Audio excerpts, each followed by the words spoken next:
অনুব্রত মণ্ডলের পরে এবার পুলিশকে আক্রমণ করেছেন ভরতপুরের তৃণমূল বিধায়ক হুমায়ুন কবির। বিরোধী দলে থাকলে 24 ঘন্টার মধ্যে পুলিশকে শায়েস্তা করতেন বলে হুঁশিয়ারি দিয়েছেন তিনি। মুর্শিদাবাদের বেশ কিছু থানা, যেমন ওই ঘটনাটা ঘটেছে শামশেরগঞ্জ থানায়, এখনো লালগোলা থানা, বড়ুয়া থানা, আমার ভরতপুর থানা, এমন কিছু কিছু কর্মকাণ্ড চলে।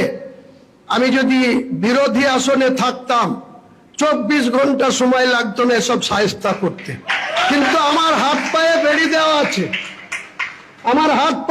দেওয়া আছে, তার জন্য এইসব থানাগুলা যে ঐধত্য বা সাধারণ মানুষের উপরে যে জুলুম, অত্যাচার, টর্চারিং করে। যখন ডেপুটেশন দেবে না, তোকে কোয়ার্টার থেকে মারতে নিয়ে আসে। রিটর্নার একটা কাপুরুষ। তুমি অনুব্রত মণ্ডল নামক শক্তিকে তুমি তোমার অপকর্মের মাধ্যমে দমানোর চেষ্টা করেছো। তোমার অপকর্মের মাধ্যমে অনুব্রত শক্তি দমে না। অনুব্রত মণ্ডলের পর এবার বিক্রমজিৎ সাউ, বীরভূমের তৃণমূল ছাত্র পরিষদের সভাপতি।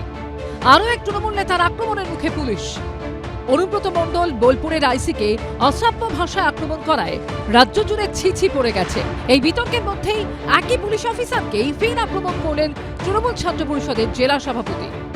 এই আইসি দুর্নীতিগ্রস্ত। বোলপুর থানার আইসি প্রত্যেকটা বালি মাফিয়া, পাথর মাফিয়াদের সঙ্গে যোগসূত্র বজায় রেখে কাজ করে। তোমাদের দম থাকে রিটন হালদার, তুমি অনুব্রত মণ্ডলের এগেনস্টে, বীরভূম জেলা তৃণমূল ছাত্র পরিষদের এগেনস্টে এবং বীরভূম জেলা তথা সাধারণ ছাত্র ছাত্রীদের এগেনস্টে একটা এফআইআর করে দেখিও। পুলিশকে তৃণমূল ছাত্র পরিষদের নেতার আক্রমণ ঘিরে বিতর্ক তৈরি হতেই তড়িঘড়ি তাকে 6 বছরের জন্য সাসপেন্ড করলো দল। আমরা তাকে 6 বছরের জন্য সাসপেন্ড করেছি।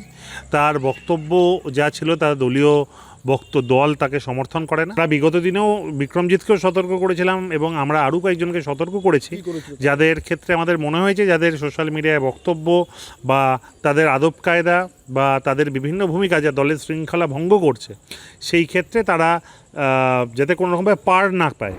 শুধু সাসপেন্ড নয়, শতপ্রণোদিত মামলা করে সদ্য সাসপেন্ডেড টিএমসিপি নেতা বিক্রমজিৎ সাউয়ের বিরুদ্ধে এফআইআর দায়ের করেছে সিউড়ি থানা। আর এখানেই বিরোধীরা বলছে অনুব্রত মণ্ডলও পুলিশকে গালিগালাজ করেছেন, বিক্রমজিৎ সাউও পুলিশকে আক্রমণ করেছেন। তাহলে বিক্রমজিৎ সাউকে 6 বছরের জন্য সাসপেন্ড করা গেলে অনুব্রত মণ্ডলকে কেন সাসপেন্ড করতে পারছে না তৃণমূল? অনুব্রত মণ্ডল ওজনদার নেতা বলে, তিনি ভোট করান বলে, অনুব্রত মণ্ডলের উপর শীর্ষ নেতৃত্বের হাত আছে বলে? যুব নেতাদের শোকজ করে, অ্যারেস্ট করে আর সাসপেন্ড করে আমাদের খুব একটা তাতে কোনো ইন্টারেস্ট নেই। আর আপনার এই বড় বড় ডায়লগ, বাংলা নিজের মেয়েকে চায়, তাহলে আপনার পুলিশ, তার মা এবং তার স্ত্রীও কিন্তু বাংলা নিজের মেয়ে। সুতরাং আমরা চাইব 72 ঘন্টার ওপর হয়ে গেছে, অনুব্রত মণ্ডলকে কান ধরে, চুলের মুঠি ধরে, যে কটি চুল আছে টানতে টানতে তাকে অ্যারেস্ট করে থানায় নিয়ে যাওয়া হোক। অনুব্রত মণ্ডল তার মন্তব্যের জন্য দায়সারা গোছের হলেও ক্ষমা চেয়েছেন। বিতর্কের মুখে পড়ে ক্ষমা চান বিক্রমজিৎ। বিজেপির কিছু আইটি সেল এইটা নিয়ে খুব লাফালাফি করছিল, সেই মুহূর্তে একটা আবেগের বশে একটা লাইভ হয়েছে।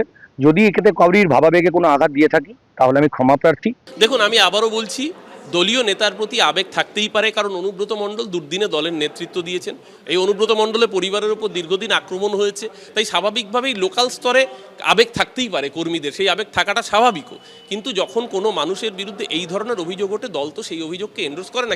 অনুব্রত মণ্ডলের বিরুদ্ধে এফআইআর করেছে পুলিশ। অন্যদিকে এই সদ্য সাসপেন্ডেড টিএমসিপি নেতার বিরুদ্ধেও এফআইআর দায়ের হয়েছে। প্রশ্ন হলো, এই দুজনকে কবে গ্রেফতার করা হবে? ডেফিনেটলি কঠোর অ্যাকশন নেওয়া উচিত, যাতে এই ধরনের ভাষা একটা যারা আইন রক্ষার কাজ করে থাকে, মানুষের জীবন সম্পত্তি রক্ষার কাজ যারা সরকারিভাবে পালন করে থাকে, তাদের উপরে এই ধরনের ভাষা প্রয়োগ করার ক্ষেত্রে মানুষ দরবার ভাবে।